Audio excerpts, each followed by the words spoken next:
Hey, Media People podcast listeners. If you enjoy the podcast, then you're going to love our newsletter, appropriately named the Media People Newsletter. Delivered right to your inbox, each edition is a mix of original and curated content designed to feed your curiosity while aiding in personal development. On top of more podcasts, we'll connect you with articles, interviews, and industry events. Subscribe at mediapeople.ca/newsletter or go to mediapeople.beehive.com. That's BEEHIIV. Thanks for listening to the Media People podcast, lively and insightful chats with the people who power the media industry. I'm your host, Victor Genova. For more episodes, you can go to mediapeople.ca or subscribe wherever you get podcasts, including youtube.com/@mediapeoplepodcast. Views expressed by participants are personal. What do Paris, New York City, Boston, London, Toronto, Montreal, and Fernie, British Columbia have in common? They are all places that make up the somewhat nomadic life and career of today's guest, Will Rizzuto. Each location plays an integral part in Will's story. He's an American, but spent his infant and preschool years in Paris. The majority of Will's youth was spent in New York City, but he attended university in Boston, returned to New York City to start his career in adtech before moving to London, where he met his future Canadian wife, with whom he relocated to Canada with. And in between, he found time to indulge his passion for skiing on a full-time basis. Will Rizzuto, Senior Manager Advertising Sales and Partnerships at TELUS, stops by to chat about his early life in Paris and New York City, studying business at Northeastern University, how he found his way into adtech, the fast-paced story behind his relocation to London, his road trip sabbatical from media, and helping to lead TELUS's foray into media and data sales. TELUS is a Vancouver-based telecommunications company. They offer consumer and business solutions in wireless, internet, broadcast, home security, and health. And I'm part of a fairly new team formed to manage and facilitate the monetization of partner content and first-party data. Will, thanks so much for stopping by today. I think this is the second guest I've got back-to-back from the New York, New Jersey area. So were you born and raised there? Yeah, I was born in New York City. There was a small stint where my family lived in Paris from when I was about 1 to 5, but kindergarten to graduating high school in New York City, in Manhattan. So wait a minute, your infant life was spent in Paris. Yeah, I mean, I don't remember a ton of it, but it definitely was during my formative years. I vaguely remember moving back, and I have little snippets from preschool and things like that. But I think I grew up thinking I was a little French boy. Did you pick up French when you were there? Because that's when kids are most in tune to learning a new language, is in those years that you spent in Paris. Yeah, it's the first language I learned. My parents and my sisters spoke English at home, but everything outside the home, so all of my preschool or daycare or anything of that nature, playing in the park with kids was all in French. And I still kind of have some of that French, luckily, living here in Quebec. But does that mean, though, when you came back to the United States and you started school, you were kind of taking English as a second language courses? Like, was that something they had to double down on you just so you could keep up with everyone else around you? Yeah, a little bit. They actually weren't sure if I would be in the grade that I was in. I actually am like the youngest in my grade, or among the youngest in my grade and in my graduating class. And I think there was a question there as to whether or not I should, go back a year, because my English wasn't like a native language. But the school I did go to was an international school, so I think that they were pretty used to having people with foreign language or ESL. What was life like growing up in New York? And take me back to when you relocated there first. Were you old enough at that point to understand that you were living in two completely different places? It wasn't like moving from one neighborhood to another. I have like a weird little memory of like arriving in New York and being a little bit confused, like not at the airport, but back to like our neighborhood where my parents felt familiar and it felt like they were going home. I didn't ever remember visiting New York when we lived in Paris. So it did feel completely new to me. But Paris is a metropolis too, so it had the same kind of urban feel. But growing up in New York City, everybody's hometown is their hometown. So I don't know any other hometown really.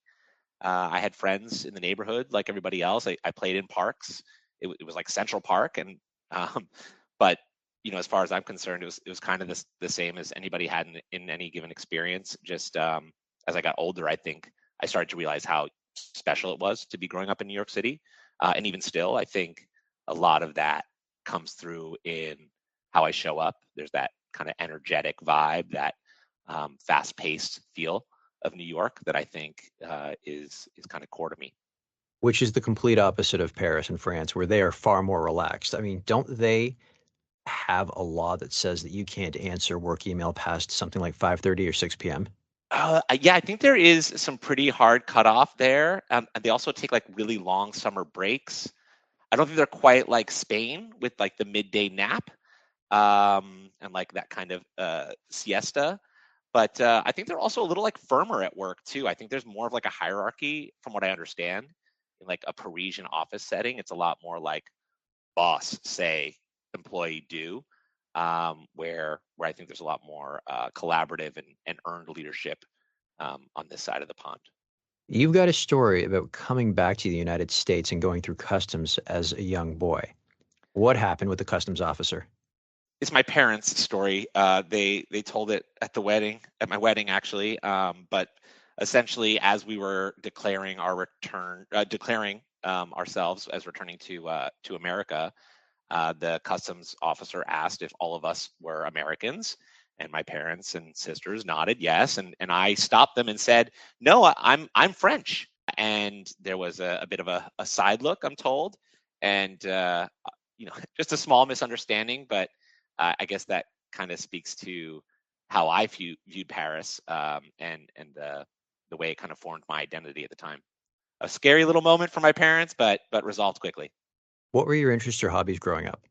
Mostly being outside. I liked sports, but not fully organized team sports. So uh, pick up roller hockey, pick up frisbee, pick up baseball.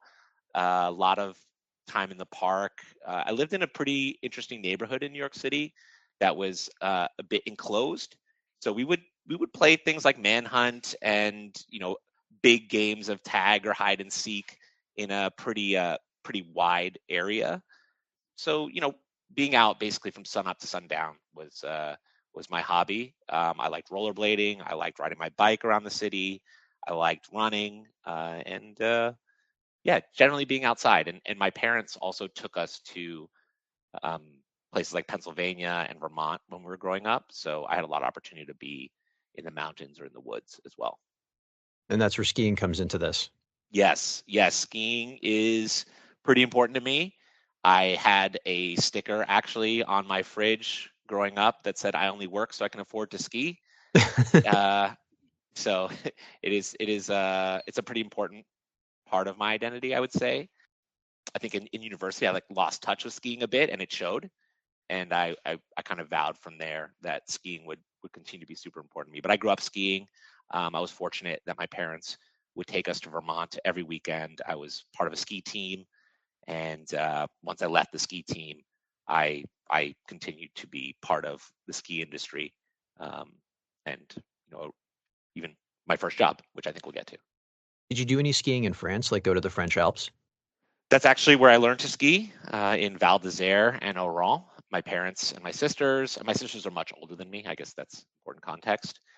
They love skiing, so we were in the Alps a lot, and I learned to ski in the Alps. I was 2, and I went to ski school, and I loved it. You earn these little star badges, and I was good at it, and it was like just a beautiful place to be. So I don't remember tons of it, but I do love that. That's where I learned to ski. Ever dabbled with snowboarding or snowblading? I did some snowblading as part of like race training, kind of balance stuff. They're fun. They're fun. I like a full plank ski. And with snowboarding, I had a good friend growing up who had switched over to snowboarding, and he convinced me to go out. It did not end very well for me. There was a bloody nose, Oh and no. yeah, I kind of called it there. And the beauty of skiing is you can always get a little bit better. So I doubled down on skiing instead of having the multi-sport under my belt. Is it because the snowboard doesn't rip from your feet when you fall the same way the skis do? Because I think, like, I have very limited experience snowboarding and skiing. You've probably done more of it in one afternoon than I have in my entire life. But I found that that was the biggest hazard for me with the snowboard. The strapped in part, like where your skis are like, or your feet are always the same distance apart, that is pretty foreign. I think it's the facing sideways. Like I there's just something about facing the direction I'm going that I prefer to like a side look.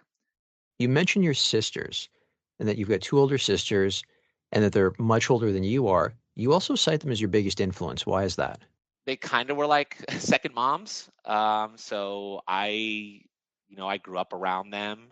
They were already in their teens by the time I was, reaching my formative years, or but they're 17 and 14 years older than me. And I would say actually my oldest sister's husband was probably someone I really looked up to. Uh, he'd been in our lives as long as I'd been born. They started dating in late high school or early university, and they got married when I was 9, and I looked to him a lot as my brother. I think I was really excited at the opportunity to call someone my brother because I had the two older sisters, and he was a pretty straight shooter, very vibrant guy, very direct, and he kind of took me under his wing through periods where I was, an adolescent, and maybe I didn't rely on my sisters or my parents as much. He kind of he kind of pulled me away from some worse paths, but in a way that made me feel accepted. So, I was he would kind of pick me up after school and take me to a pool hall, and we would, play pool. I would smoke cigarettes, and he never gave me a hard time about it. He taught me things about, how to manage drinking in a way that you never got too sloshed. His rule was always, one glass of water for every drink. So things like that to kind of frame it up about how he took me under his wing, not in a way that was encouraging any of these things, but I think he recognized that this is the sort of stuff that, was in my life. And he was in some ways, coaching me to get past it or get through it.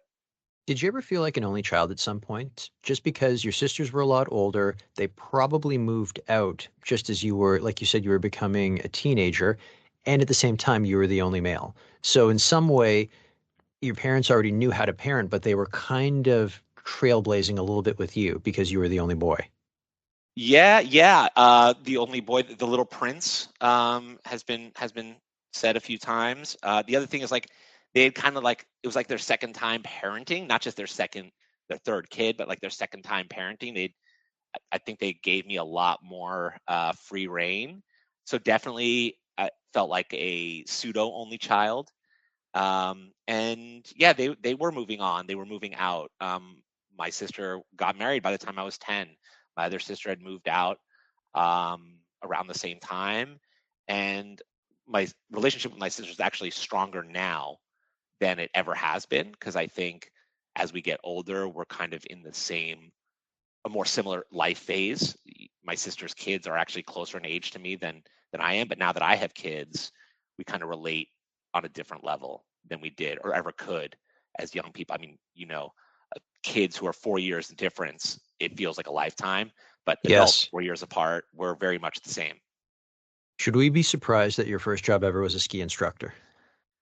I don't think so. I don't think it's a surprise. I don't think most people who I grew up with would be all that surprised. I had been ski racing until I was about 15, and I had made a conscious choice to not want to do the ski racing program anymore. And my parents kind of looked to me and said, "Hey, if you're not going to be part of a program, we're not going to pay for your skiing. We're still going to go up, but it's not going to be the same way it was. So you better figure something out. Either get a job and pay for a pass, or get a job at the mountain." Is kind of how they nudged me. So I was 15 and I walked into the ski school, and I just kind of said, "Hey, I used to be a race kid over here, and do you have any jobs?" And to my surprise, frankly, they were like, "Yeah, you can start next week. Is Christmas week, and we need coaches." So I started there, and I shadowed a few people, and I'd say at this point I've probably taught somewhere upwards of 1,000 kids to ski, which is kind of cool. Did that come naturally to you, teaching them what you knew about skiing? And I want to preface that by saying that sometimes athletes learn how to be great, but sometimes they've got so much natural talent that they kind of figure it out on their own with far less assistance. And that sometimes makes it difficult for them to convey why they do what they do to people when they're trying to teach them. Definitely a learning curve there on teaching. You're right. It just feels natural. Oh, just shift your weight over. Just push your ski this way. Just turn. Just stop. Easier said than done.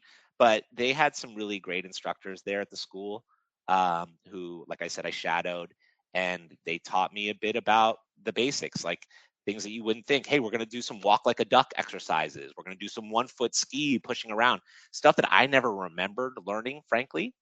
But I do like teaching. I always have. I think I learn best through example or teaching or hands-on. I agree And that with that. Yeah. yeah, I mean, certainly for me, that's a big way of how I learn. What's interesting about the timing of me taking that job is, like, I hadn't quite grown up yet, and I think I still had some maturity to develop. And frankly, being in a position where I was overseeing 7 to 12-year-olds who were learning to ski, kind of seeing some of the immaturity there pushed me to grow up a bit. So in fact, my parents told me later that even at school, for me, when because I only coached on weekends, but during the weekdays back in New York at school, my teachers noticed like a major difference in how I showed up, and a bit less disruptive, a bit more tuned in. Well, you were charged with their personal safety. Let's not forget that. Absolutely, personal safety, and part of it is making sure they're having fun. I mean, these parents are paying a lot of money for these kids to have a ski lesson, and when they show up and they see a 15-year-old kid, they're probably thinking, "Oh man, why am I paying this much money to leave my kids with a 15-year-old?" But the goal was to kind of show off how much fun they'd had, how much they've gained an appreciation for skiing, and how much they'd improved in skiing. And I think I also was able to relate to those kids because I wasn't so much older than them. Um, we were almost in a similar class. I just had the ski skills. Why did you choose to attend Northeastern University, and why did you study business management, marketing, and related support services? That was a mouthful. Did they put all that on your degree? I don't know. Is that what it says on my LinkedIn? Yes, it does.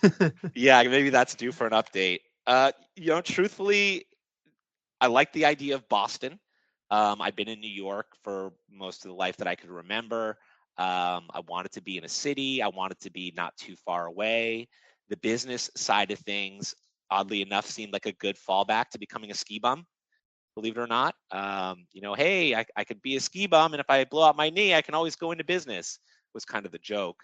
Obviously, the world works a little differently than that, or worked out differently from that. But I liked the business program. I liked the co-op program at Northeastern.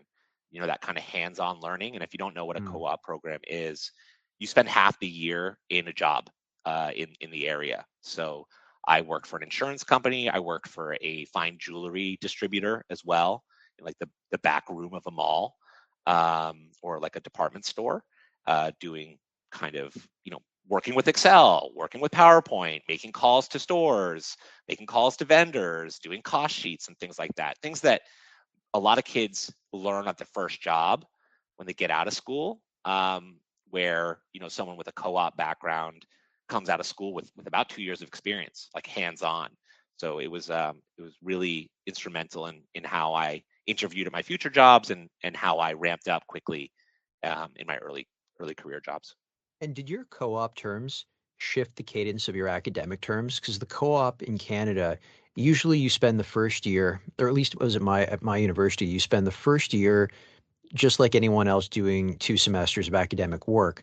And then you go into co-op for one summer semester, and then you're back at school, and then you go to co-op again for another 8 months. So you kind of get shifted around a little bit. Like the class that you start with in first year isn't necessarily the class that you're learning with as you progress through your degree. Ours, if I can recall correctly, our school in Northeastern had a quarter system. So you would go to school for the first 3 quarters, Then you would go on a 2-quarter co-op, and then it was like 2, 2, 2, 2, and 3, and it was a 5-year total program. So they added an extra year in total, but you spent nearly 2 years, sometimes 2.5, in co-op. And you would say that your co-op terms were your first jobs in media and marketing. Was that the segments that they put you in? You already mentioned that you were dabbling with PowerPoint and Excel, but is that what your professional work was like? I would classify it more as operations. Really? Okay. Yeah, doing kind of back office work, keeping track of sales, keeping track of inventory, keeping track of pricing. The Excel stuff was really about ordering supplies or ordering additional inventory. There really wasn't much media to it. The presentation stuff was internal for the most part, or building material for the stores who were selling the jewelry. The jewelry store you're speaking to, the chain was Finley, right? Yeah, and they're like a wholesale. If you ever go to a mall and you see those kiosks on the main floor, or in a department store, there's usually the fragrances and the makeup, and there's Hmm. usually a jewelry counter. Finley was responsible for about 150 stores in the Northeast, near Boston, and their home office was in downtown Crossing, Boston, inside of it wasn't a Macy's. It was another department store. But we were basically, to get to the office, you had to walk through the lingerie department, and there was this door in the back, and you would walk in there, and there was a little office where we would all kind of do our work, a team of about 6 people. I love how shifty that sounds. It's like we're going to go to the store, we're going to cut through the lingerie department, and then open this door and disappear until lunch. Yeah, I mean, whatever department it is, to know that there's a secret door back there is kind of funny. It's the sort of thing you would never know unless you worked in one of these department stores in a back office. You think it's just the end of the showroom, but there's a whole new world back there. And John Hancock, that is an insurance company, correct? Yeah, that's right. The job for John Hancock was mostly to put packets together. So customers would sign up for an insurance policy, and they would fill out all this paperwork. It would get underwritten by somebody who had some sort of certification in that at the organization, and our team of co-ops would basically just put the packets together, make sure everything went into the system for that new customer, and then ship out all their documents. So it was pretty much like a Kanban system where an order would come in, we would put it together, we would put it in, data entry a bit of collating, and ship it and call it a day. Pretty mundane, to be honest. So we go from insurance to jewelry, and then after graduation, you move into media and ad tech. And the company was called Me Media, but when you started, it was called When You, correct? That's right. It was called When You, and it was a pop-up company, and it was like an adware pop-up company. So those programs came bundled with some other download that you made. I didn't know enough about the industry at the time to understand how Oh, shady it wait, was. wait. Now here we go. Yes, You're one of those yes. guys. You were part of that. Oh, Well, it's I remember funny the because I pop-ups. think a lot of people, when you say, "Oh, I work in online advertising," they say, "Oh, pop-ups," and most people can say, "No, I don't do that part." But I did that part. It was interesting. Like, they had a bit of a bad rep leading up to when I had joined, in that they didn't really disclose that they were part of the adware bundle. By the time I joined, it was a lot more consent driven, and my job there at first was really to work on the ad formats. So they weren't like full screen pop-ups. It was part of an application in your toolbar, and that particular, maybe think like AdWords look, like 3 to 5 listings popping up contextually based on your surfing. And this is where things get really shady. It was a lot of stuff based on your surfing behavior. This is before a lot of the more topical things of our current state. And Me Media was based and When You as well. They were based in New York City. What brought you back to New York versus, say, going somewhere else or even staying in Boston? Boston was great. I loved my time there. I made great friends. I think I'd always wanted to be back in New York. So after graduation, it just seemed pretty natural to go back to my hometown. I moved back in with my parents right away, and they encouraged me to stick around there for a bit. So I went out applying, um, and it just so happened that the first job I applied to and interviewed with and got an offer for was Wenyu. It was as a product analyst. I worked with some incredible people there. I learned basically everything I know about what I would call ad math. It was a very revenue-driven business. We had a user base. You had a certain number of impressions you could run. A lot of the revenue was CPC driven, cost per click driven. So it was really important to know how to calculate a lot of those things. And they seem like trivial numbers at the moment, but this was like early days of understanding the economics of the internet. So my first day at One Penn Plaza, in this like beautiful office. By the way, this was like the heyday of media offices. We had scooters, we had stocked fridges, we had a ping pong table and a foosball table. Early open concept stuff. It was very alluring as a 22-year-old moving back to New York and getting their first salary job. My first day there, they went straight to the whiteboard and they were like, look, this is what we have. We have this many users who have this stuff installed. Every X amount of minutes, we can run these kinds of ads, which gives us space for these. So, we have to get X amount of clicks, which would lead to this amount of effective CPM, which leads to this amount of revenue. We pay this much per download. And you could just see the whole kind of supply to demand ecosystem, which was super interesting.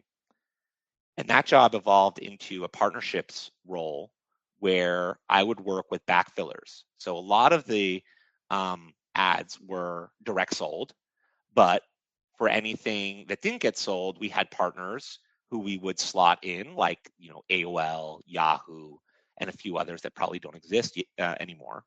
But this was like the early remnant game of online media, which is super cool because I think it's one of the reasons that programmatic made a lot of sense to me once it became a household name. I had done the old job. I had done the job where you go to one partner, you call them first. By call, I mean, digitally call them for an ad first. They pass on it. You set up a pass back to go to the next vendor, to the next vendor, to the next vendor for ad demand. And, if at the end of the week you found out that the last person on your daisy chain had the best CPMs, you went and re-trafficked everything and flipped it around. And it was like, man, we got to change this like every week or every few days. And we really don't know what the value of an impression is until it's too late. So when programmatic came along later in my career, it was a very, in hindsight, obvious progression. At what point at your time at Me Media did you realize that this was an industry you wanted to stay with? Or were there any points where you thought, you know what, this is a good time to pivot into something else? It's my first job after university. I'm very early into my career. If I'm going to move, now's a good time to do that. I don't think I was necessarily tied to the industry or felt that I'd found my calling by any means. I did like the work. I liked pivoting things in Excel. I liked looking at margins. I liked working with partners on both sides, whether it's supply or demand. And I think the kind of future promise that I really liked came out early on with one of my bosses, my first boss there. She had kind of was telling me about the job and why to get excited about it. And she said, all traditional mediums in advertising are going to transact this way in the future. All of it's going to be digital. And that was interesting to me. That was like, oh, there's going to be a lot of quote unquote innovation here. I like being part of new stuff. So, here we are 20 years later, and we're still digitizing a lot of traditional mediums, which is cool, but it's happening, and it really is. And that's another kind of interesting reality, is that these things are easy to say and see. They take a long time to happen. And looking back, I'm really glad I did stick around for this long to see it. Don't get me wrong, I did take a few breaks from the industry, but I always came back. We're going to take a quick break. Enjoying this episode? Of course you are, or you wouldn't have made it this far. Complement your listening experience by subscribing to the Media People newsletter at mediapeople.ca/newsletter or at mediapeople.beehive.com. It's a mix of original and curated content designed to feed your curiosity while aiding in personal development. On top of more podcasts, we'll connect you with articles, interviews, and industry events. Subscribe at mediapeople.ca/newsletter or mediapeople.beehive.com. Talk to us about your departure from Me Media, because it wasn't like you just found a new job and moved on. You did something completely different. Like you mentioned, you took a couple of breaks. So what happened and what was the break that you took? Yeah, the company ended up selling all of their assets to a smaller firm, actually, ironically enough, in Montreal. And that buyer asked me to stay on as a consultant for a short period. They just bought a product, and I knew a lot about the reporting systems, a lot about the trafficking systems. So they asked me to stay on for an hourly rate. And it was February. And as a skier, I thought, well, this would be a great time to go be a ski bum for a while. So I kind of pushed back on them a bit and made some interesting demands around the hourly rate and my limit on hours per week. And they were like, they were, yes, of course, that's no problem at all.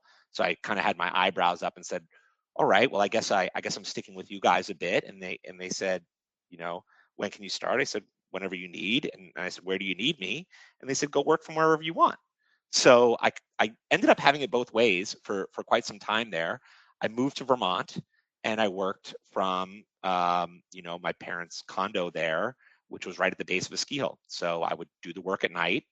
I would send it off in the morning, or, halfway through the morning, I'd go ski, I'd get a response, and I would do some more work that evening. And it was really great. And once that consulting part ended, I stayed in Vermont for another year. And that next season, I worked as a snowcat operator at night. And then on the weekends, I was a racing coach for the program that I had been a part of growing up. So operating a snowcat is kind of like a tractor. It goes up and down the hill. You drive it up and down the hill. You push the snow around and flatten the slopes. And I had a shift from 4 to midnight, which was pretty great. And then the next morning, I would go ski, and I would do that over and over again for about 5 months. Was it refreshing to jump back into, I don't want to call it mind-numbing labor, but I've done jobs like that too, where I worked on a golf course and they would give you a tractor and say, go do these things, go cut this, go cut that. Here's when your breaks are and here's where lunch is. And I would do that in between. I do that in the summers in between university. And it was kind of nice to just be alone with your thoughts for a bit. Did you find that? Oh, absolutely. And it's super meditative. Before I knew what meditation really was, it was like kind of naturally meditative. Plus, I cared about the product. Like I would go ski this stuff the next day. So it was important to me to do a good job. There are some mundane tasks that I quite enjoy, like vacuuming. Like I like the making sure you get every corner. It's a lot like that on a much larger scale. But yeah, a lot of time alone. The first few nights, I was like, what am I doing? I'm up here on the side of the mountain by myself in the middle of the night.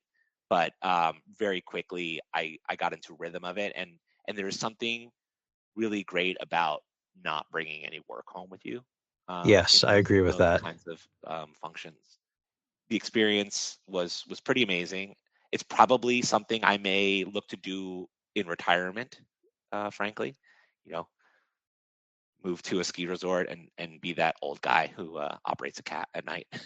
At the golf course I used to cut grass for, there were a lot of people, a lot of retirees that would sign up to be volunteer marshals because it got them complimentary tea times every week. Exactly, and that's the thing about skiing. It's a pretty expensive sport as an outsider, but when you work in it, it kind of pays for itself. Like I got a free pass, and I think on a golf course or ski resort, I do know this: if you work there full time, your whole family's getting a pass. So, or any of your dependents anyway. So, and yeah, I've seen that at golf courses too. The starters are usually retirees. Yep, they are. Yeah. And they love to tell the grounds crew what we should be doing, but that's a separate podcast altogether. That's why the superintendent has your back, because they know better. What brought you to Burst Media? Because your sabbatical in Vermont came to an end. Well, let's talk about why it came to an end, or why you chose to end it, and how the opportunity at Burst Media came about. It was by choice. I think I got my kicks out a bit. I'd also fallen pretty bad towards the end of the season, and my shoulder was bothering me. And growing up in America, there's this kind of health insurance challenge, where if you're not employed by, in full time by a corporation, you know, you're at a bit of risk for health insurance. So I waited out a bit and kind of decided that it was probably a good time for me to go back to earning and being part of an organization that would, you know, cover some of my injuries. I didn't get my shoulder fixed per se, but there's a bit of peace of mind to know that I had, full health insurance again. The job at Burst wasn't right away. I actually went and worked at my best friend's real estate company for a summer, renting apartments in Boston just to kind of get back into things. And I wasn't sure exactly what I wanted to do. It was summertime. I wouldn't have left in the winter. I think if I'd made it through another summer, I probably would have stayed forever. But it was summer. I needed to make a little bit more money, and I wanted to maybe look into having more insurance. So I went into real estate for a short period, which was unique and interesting. However, ultimately, I wanted something a bit more traditional. So I once again went out, applied for a job, and sure enough, this company, Burst Media, based in a town just outside of Boston, was hiring for a trafficker, ad ops essentially, and I was hired, and I went there, and it was interesting because it was kind of an entry level position in ad ops, but I did have a pretty solid framework or foundation in what I'd called the ad math earlier, and the basics of ad serving. And you got the opportunity to relocate to the UK. How did that come about? Well, I was there maybe a year and a half. I had just been promoted to be a manager of a small team for a like a gaming part of the network. So we had all these gaming sites that they had acquired, and I was managing all of the ad operations for that. Actually, it's a funny story. I'd gone on vacation for a week, and when I came back, the chief operating officer, I sat maybe like 5 desks away from his office. He kind of yelled out of his office, and he's like, "Will, come in here." And this guy's huge, like 6'4", walks with a limp. He actually was missing like half of 2 of his fingers, so like he'd Sounds point pretty at you. rough. You know what? It's really interesting. He was like a super sweet guy, really great leader, and also a yeller. Like if you were in a meeting and like stuff hadn't gone well, like you were probably going to get yelled at in front of a lot of people, which is I think it's less common now, but I don't think it was uncommon then. But he was a scary guy in that way. But again, he really cared, and he was an amazing leader. So anyway, he calls me into his office, and everybody kind of looks, and I'm like, I just come back from a vacation. I'm thinking, oh, geez, what went wrong? Like, what am I going to get it for here? And he said, close the door. I'm like, oh man, it's even worse. And I sit down, and he's like, what do you think of London? And it was like a really random question. I wasn't sure what he meant exactly. And he shared with me that they had just acquired a small firm based in London, and they wanted someone to go and do the ad server transition and run ad ops for 1 to 3 years. So I kind of perked up, and I was like, okay, this sounds interesting. I'd never thought that London is a place that I'd want to live or even visit, frankly. Not in a bad way, just it wasn't on my radar. And he basically had me book a ticket the next weekend to go visit London and stay a few days and meet with the managing director there. So I went. I had one friend in London who I met up with, and of course, he was nudging me, come, move, live here. Of course you should.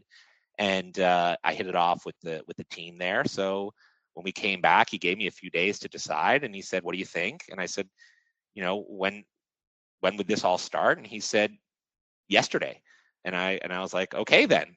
So let's do that. And sure enough, as soon as my visa came through, I was packing 2 big bags and moving to London. And again, luckily I had my friend there, so I bunked up with him for 2 or 3 weeks while I found a place to live, and spent almost 3 years there. I guess you went to France to go skiing, though. I did. I did a Christmas in Chamonix, and actually, as part of the job, the sales director had put together a group of agency leads to go on a ski trip to a ski area called Les Alpes in the French Alps. So I went and I taught one of the agency directors how to ski, which was super funny. He wasn't great, but he was a good sport. He's more of a rugby guy, so he fell hard, but he was a good drinker, and we all all the important things. Yeah. Was there any culture shock when you landed in London and started working there? Because at this point, I know you were probably too young to really remember Paris, but you had lived in Boston, you'd moved around quite a bit. Was this the move that really shocked you, or you were past all of that? Shocked. I'm not so sure shocked, but it was an adjustment for sure. I mean, things that we kind of like, you kind of take for granted, knowing where things are in a grocery store, knowing what things are actually called. It's surprising that there was even a language gap at all, but there is. Sometimes I couldn't understand what people were saying. Sometimes they couldn't understand me. And sometimes I'd forget to look the right way, crossing the street, things like that.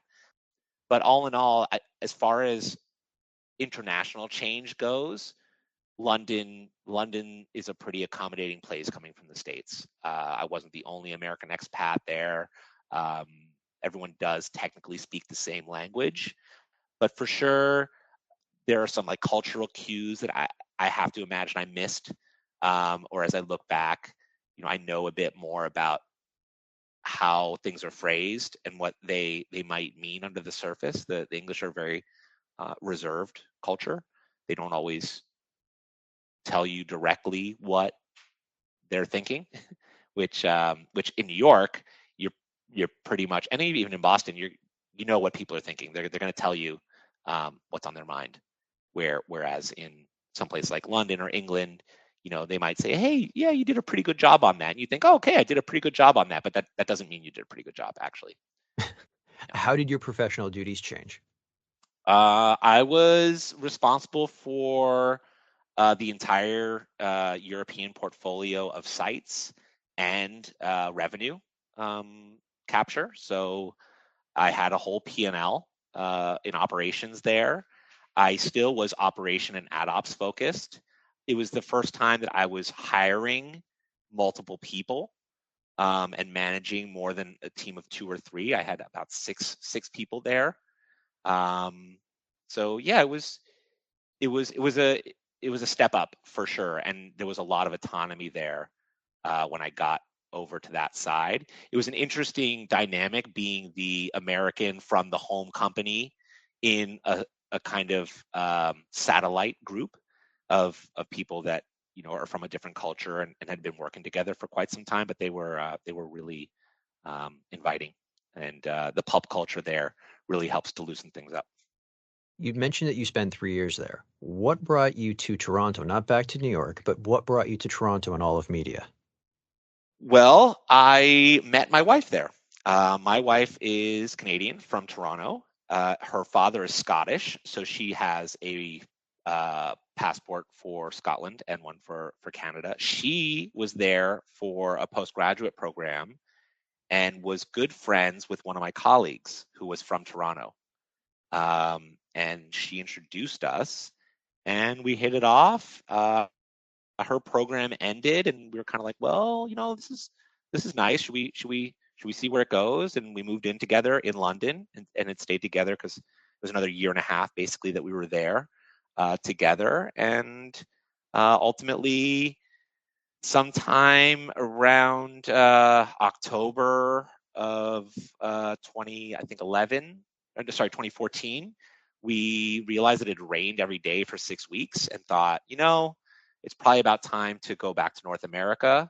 And we got a big piece of paper out. We jotted down some ideas, and ultimately, I was sold on spending some time in Toronto. I'm okay with new places. I'm up for it. So I said, let's go try it. And plus, getting a permanent residency in Canada is much easier if you're common law. So because Blair, my wife, and I had lived together for over a year in the UK, it applied to getting a common law visa for Canada. So it took some time, but I applied and got one. And because it was just about winter, we actually went skiing for 4 months before moving to Toronto officially. And once I got my permit, I went looking for jobs. I looked for a few jobs first to see if anyone would sponsor me while I waited for my permit, and that proved to be pretty hard, frankly. So I got my permit, and one of the first places I applied was Olive Media, and they had a programmatic group.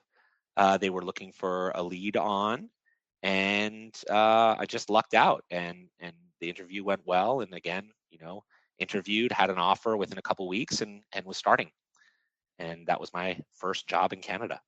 Did you know how big of a deal Olive Media was in the Canadian market, or let alone Torstar, their parent company? I had no idea. I mean, there were a lot of green flags during the interview process about Olive. Anything I had researched looked positive about Olive specifically. And the people were so nice. The teams looked to be like really well integrated and collaborative. And then when I joined, I learned more about La Presse and Torstar and really the whole ecosystem. I had never heard of something like CPAX before, which is the kind of, I don't know what it's That is a throwback. Canadian Premium Ad Exchange. The X should really be an E, but yeah. But the X, I don't know. You just throw the X in there to symbolize exchange. But yeah, that's what CPAC. I remember CPAX. Geez, that's quite a throwback. Do they still exist? I doubt it. I doubt it, but it was, or maybe not in that form, but it was like one of those early kind of unification of publishers type things that I thought was really Canadian, and I loved it. But overall, I came to learn about the amazing reputation of Olive pretty quickly. I was lucky enough to join right before, I've heard you talk about the parties. I caught one party, yes, but I was there. I joined like the week before an offsite, which was super cool. They really, if you think their parties were good, their offsites were also quite special, and it was a really great way to get to know everyone really quickly. So by the time I really had my second or third week of work, I'd already had a chance to bond with a great group of folks there. So that was super cool. And the programmatic side of things was great because it was partly established already. They were doing, early days of programmatic private deals, PMPs. So I worked a lot with their SSP partner, Index Exchange, who was, Canadian. I knew them as Casali. Yep, I remember that name. They were global. Even when I was at Burst, they were a partner because Burst was pretty early on the programmatic SSP side of things. So when they became Index and ultimately created their SSP, it was a little familiar. And I really liked working with that part. I did get the opportunity to also oversee the premium ad ops team as well, ultimately, because there were some changes there that afforded me an opportunity to take on a bigger team. All in all, I was there a year before they closed, which was a bummer that they closed, but also as my first employer in Canada, like what an amazing experience. And I remember the day that everyone kind of found out, thinking, well, on the bright side, my network of 50 people in Canada that all work at the same company is about to expand pretty quickly. So it's kind of beautiful that almost anywhere you go, you're going to run into somebody who has a connection to or once worked at Olive. Maybe not overlapping, but I think there's something, there's like a bit of a nod to anyone who was at Olive at some point or another. Definitely on this podcast. I think you're Olive alumnus number 4. Oh, really? Yeah. I've heard a couple. I heard Teresa. I heard Christy Painting. Jordan Brooks as well. Jordan Brooks. He was the first one, I think. Oh, awesome. I didn't overlap with Jordan, but we've crossed paths plenty. So when Olive Media was closing, you were forced to go look for a new job. Did any of your connections help you with that, or did you find that next role at Bell Media on your own? Oh, absolutely. I think the whole leadership team at Olive was like dead set on getting people landed. like you could see them just kind of working their networks to get everybody at least interviews or aligned with something. And the beauty of Olive is they had amazing partnerships. So when someone at a leadership level from Olive called and said, hey, we're closing, we're going to take care of all of our existing business and we have great people, everybody leaned in and said, oh yes, tell me about your people, how can we help? I think everyone was excited, was sad to see Olive closing, but also excited to help get everybody situated or take on some of the resources that were now looking for work. For me, my leader, Ray Philippos, had once been at Sabbatical and Bell, and he introduced me to the director of ad operations there. And lucky again, they were just getting ready to launch their own programmatic offering, something they had been a holdout for many years. A lot of major publishers were already running a programmatic offering, and they were just getting ready to launch one. So it was kind of serendipitous that I was becoming available and had been introduced to the guy getting it started. And the guy Brad Hayden, he'd done a lot of the legwork already to get partners involved, to get internal buy-in, which is a big thing at a place like Bell. So I got to kind of come in and flip the switch and start building up demand, which was a unique thing to be able to do at that time because most places are already endeavored in that. And would you say that this was the most corporate job you had up until then? Oh, easily.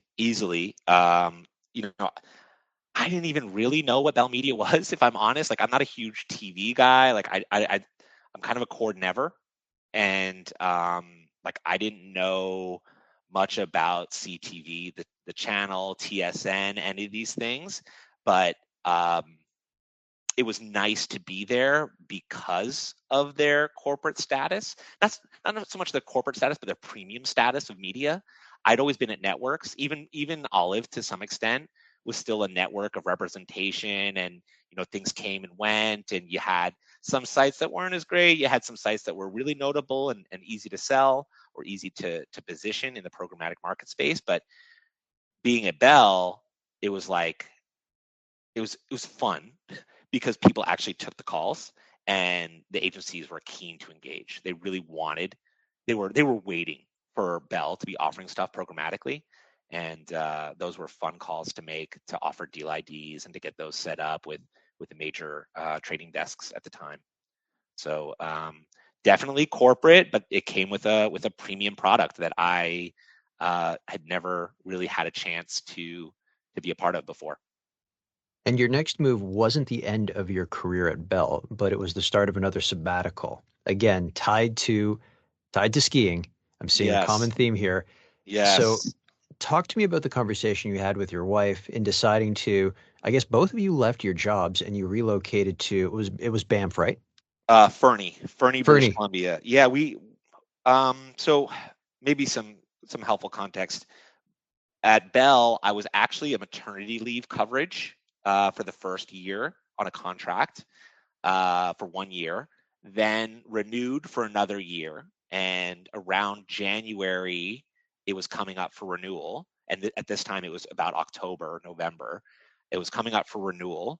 So I was kind of on the fence of, oh, well, do I want a full-time role? And I had been talking to my leader there about it. He was going to renew it or work with me to figure out what was going to make sense. But it seemed like the right time to maybe explore doing something a little bit different. We'd been in Toronto for 4 years at this point. And at that point, that's like the longest in my adult life that I'd lived in any single place. So it kind of felt like a natural time to look at something else, a big change. And I don't know if this is like too personal, but that November, I came home from work once and my apartment had been burglarized. And it just was like one of those unexpected kind of sour moments. And these things happen everywhere, I know that, but when it happened, it kind of, I didn't like being in that apartment anymore. I didn't like being there in that neighborhood anymore. So a lot of signals, for better or for worse, were kind of saying, it's time to change it up. So my wife and I sat down again with a big piece of paper and kind of said, all right, if we were going to do something different for a little while, what would we do? And we played with ideas of, walking across the country. We talked about, going to Europe and doing some sort of like backpacking, or maybe Asia.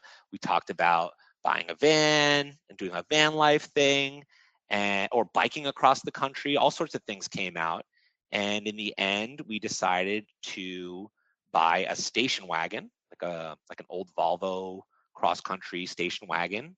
And she's super crafty. She made these mattresses for the back. We bought a Thule rack for the top.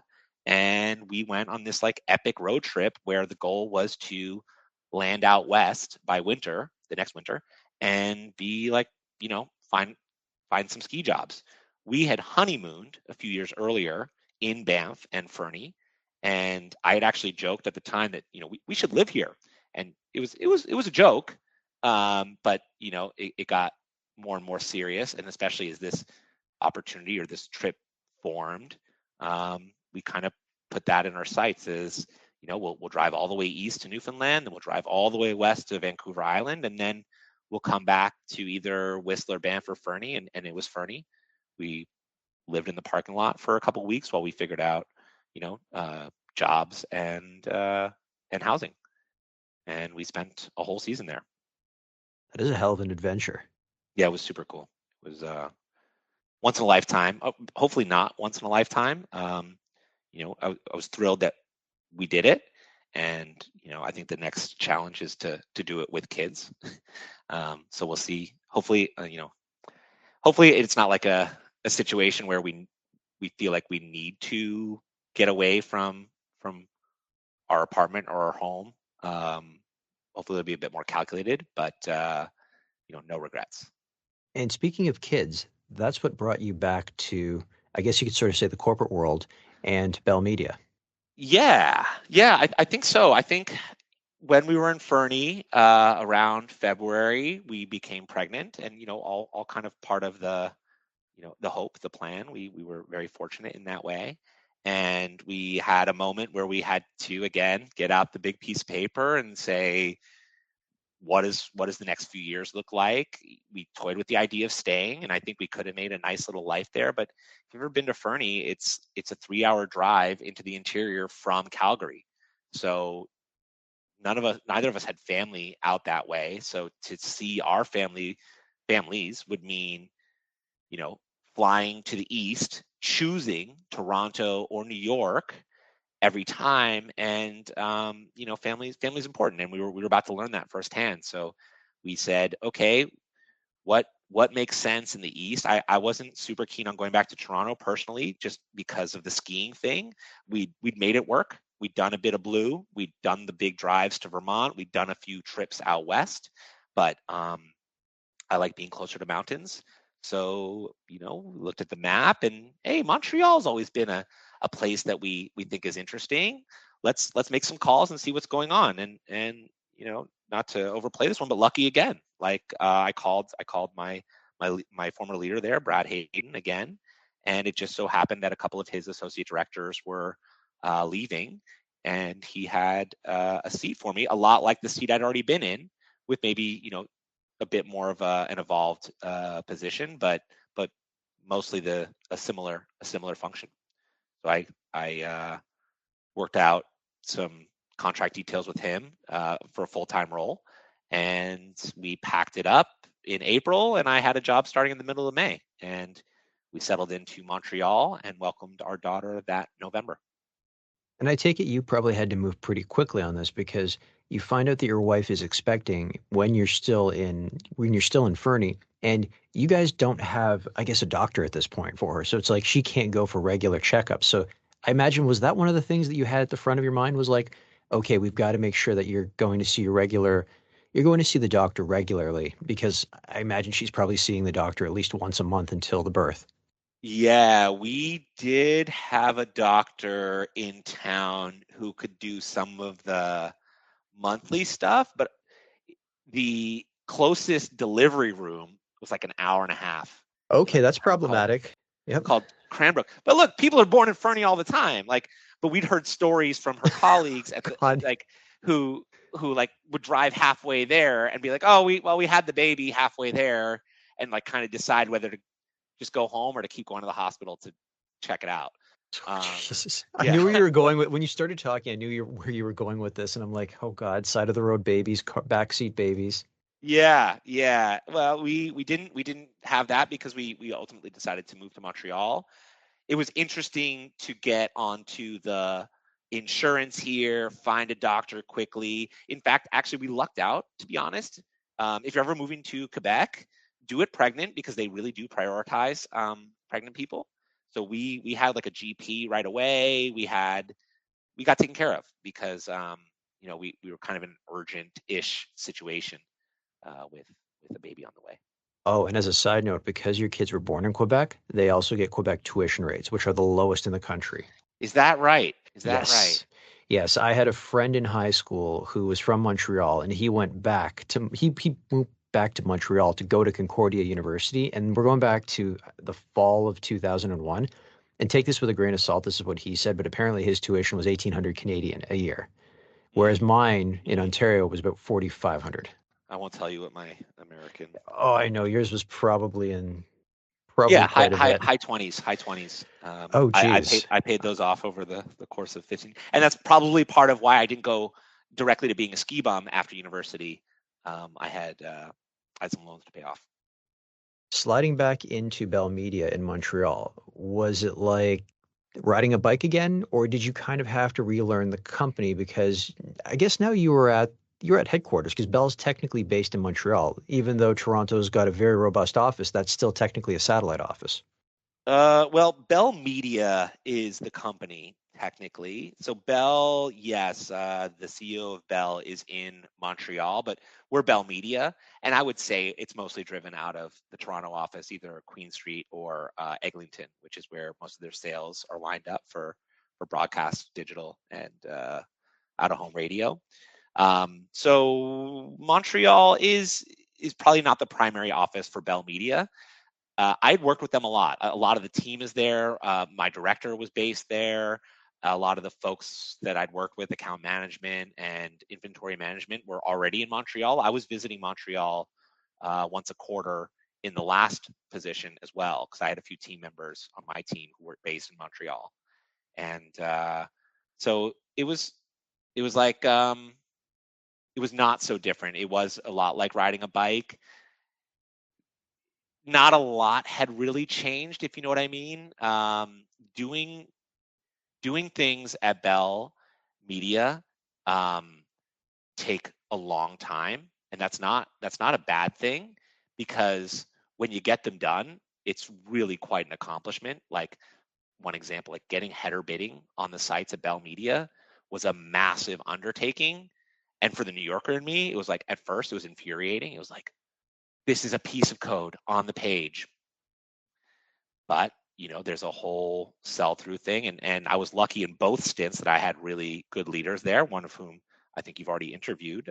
Christy Painting was the VP. Mm-hmm. She started, in my first stint, she started right at the same time as me, maybe a month earlier.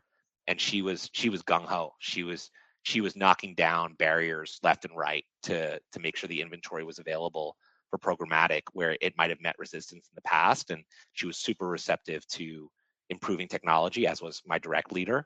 But there was a lot of selling through to get these things done. And then once you get into a development cycle, it's not fast. But again, you maybe are making these changes over a long period of time, but they're big changes, and it's quite an accomplishment to do so. And when you do it at someplace like Bell, it makes a big difference in the industry, where maybe in a smaller place like When You or Burst, you get to move quickly, but you don't necessarily shape industry stuff as much. I can empathize with that. When I was at the old Astral Media on their digital team, which, funny enough, was acquired by Bell Media, just little things like trying to get, or little things to us, like you said about header bidding, it's just a line of code and be done with it. We were trying to get the 300 by 600 on all of the radio station websites, and there were 100 plus at the time. It's funny because you don't even think about it now, because the inventory space changes between 300 by 600 or 300 by 250, whatever. I mean, whatever the DSP or whatever the SSP feeds through. But like it was such a fight. It took months. And it was at a point too where it was this distinct new IAB Rising Star ad unit. And so you had Rising client, Star, yeah. yeah, so you had clients that were like, instead of just giving you all their IAB assets and say run whatever you can for a certain CPM, they were willing to pay a premium for this space. And they had campaigns that just had that. So if you couldn't offer up that ad unit, they take the money elsewhere. And it took us Absolutely. months to get it going. Yeah, and this was even before they were really measuring viewability, but for sure on the 300 by 600, that metric uh, gets a much better outcome. I think that's one of the ways we sold things through. We're just, hey, you improve this metric by using these units, you will get more money. And I think that's the bottom line. Making a promise on money is really how you get these things done. You've got to deliver on money too, though, because once they flip that switch, they want to see the mean green. It is so interesting how long it takes to get something done and how quick the return needs to show up. How did your role change when you were promoted to senior manager advertising products? It moved from an operational function to more strategic and technology driven, I think. It was kind of a new-ish team at Bell Media. It in some ways it was a lot of the work that our team was championing and doing when it came to things like choosing SSP partners, managing ad server relationships, things of that nature. We were kind of doing out of ad ops for quite some time, so it felt like a pretty natural move. Although it was hard to not be in the operations anymore. I do like having hands on keyboard, or at least having access to that sort of stuff in a meaningful way. But it was a great introduction to a bit more of the funding side of things. So for big projects, in ad ops, I would build a case, but someone else would really take it to corporate for capital investment and those sorts of things. But as part of the ad product team, we were literally building out the full business case, presenting it to a pretty senior team of executives to get commitment, and then going through a gating process to get those funds released to invest. So that was really great exposure to some of the more inner workings of a behemoth like Bell.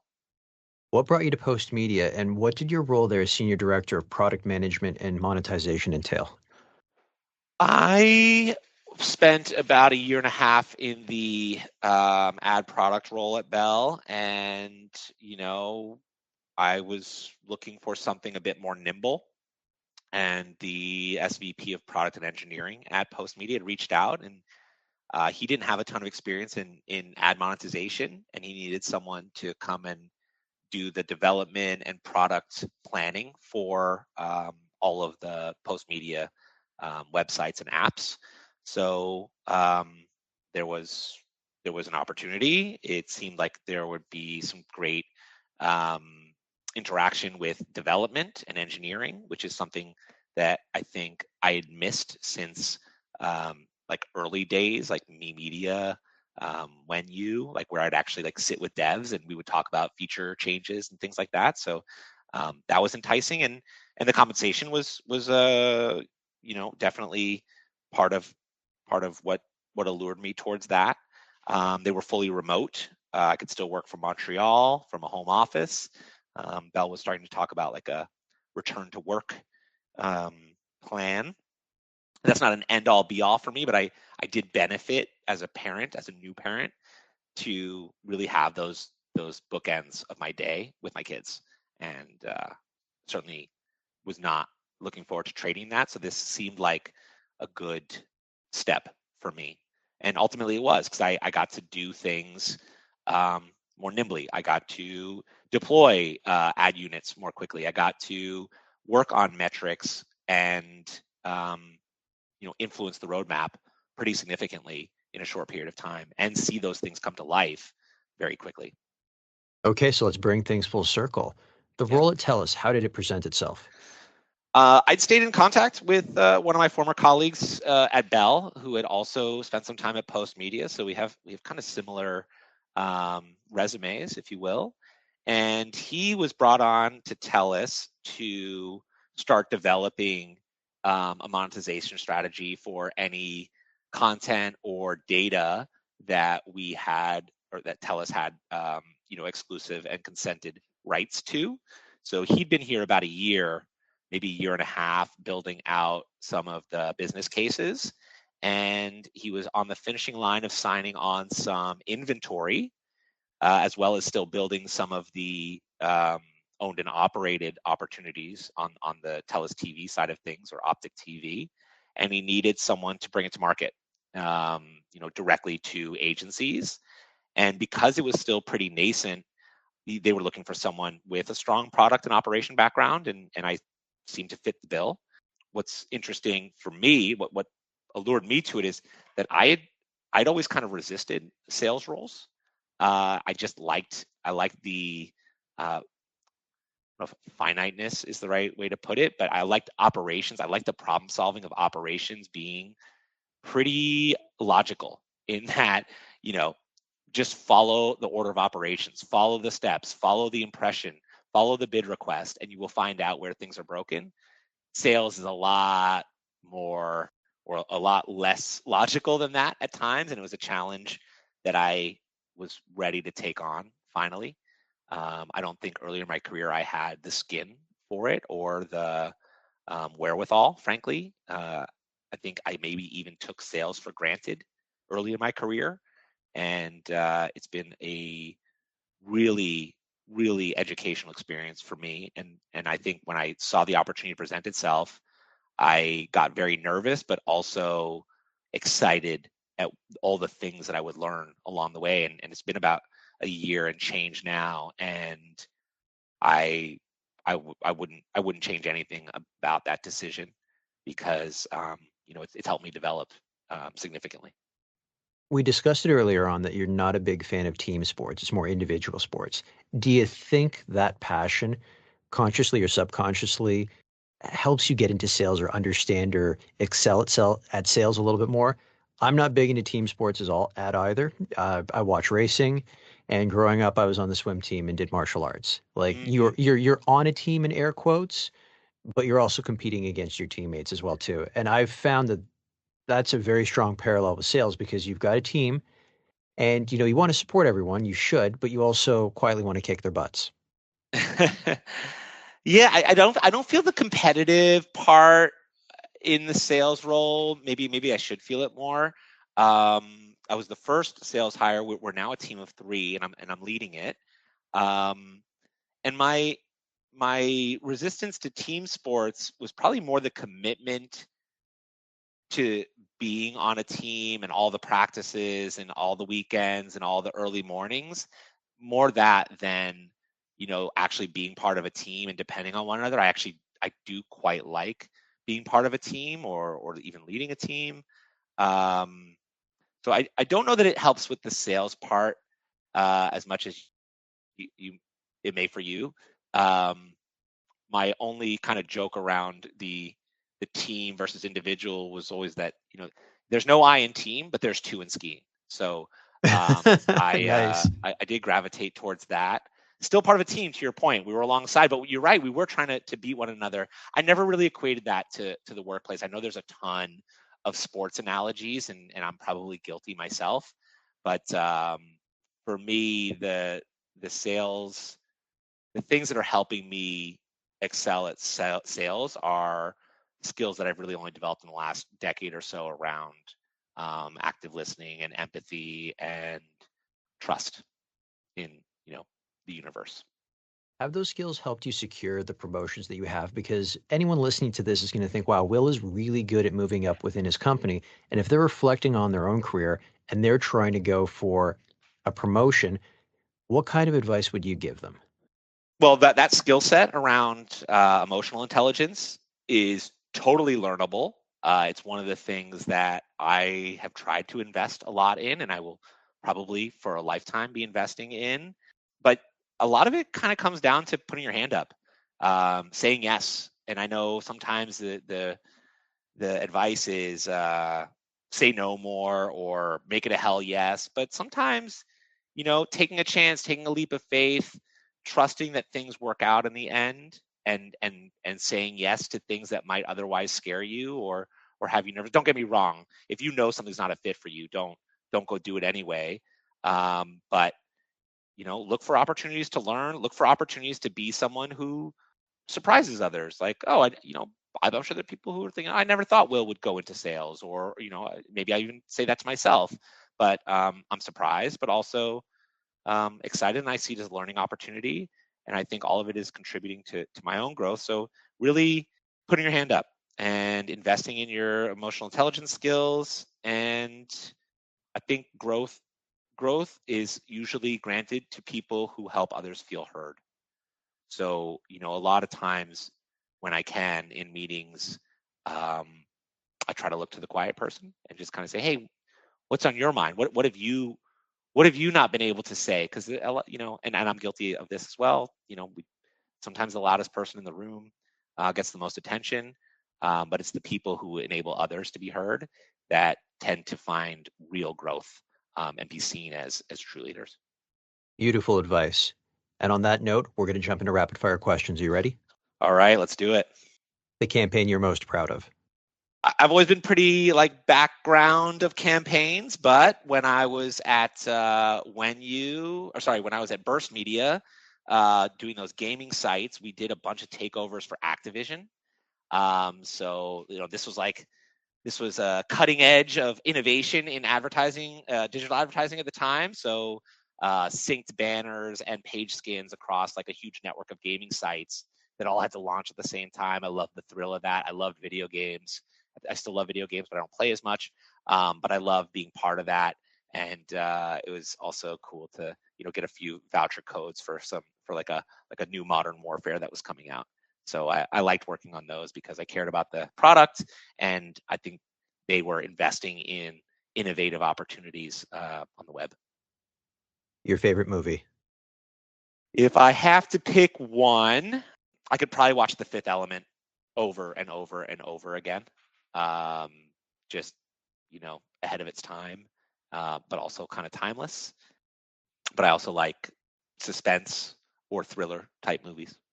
If Hollywood were to make a movie based on your life story, who would you want to play you? I'd like to be portrayed by John Krasinski. So, he goes from Jim Halpert to Jack Ryan. He's kind of unassuming, and I just like the cut of his jib, and he's got great range. My follow-up: if Hollywood were to make that movie based on your life story, what would you call it? I would call it Challenge Accepted. Your favorite book? My favorite book, I read a bunch, but one that's kind of stood with me, and I've read a few of his others, Bill Bryson's A Brief History of Nearly Everything. Your favorite song? I'll go with my wedding song with my wife, Lovely Day by Bill Withers. So two bills there for you. The best advice you have ever received? You're more likely to regret the things you don't do than the things you do.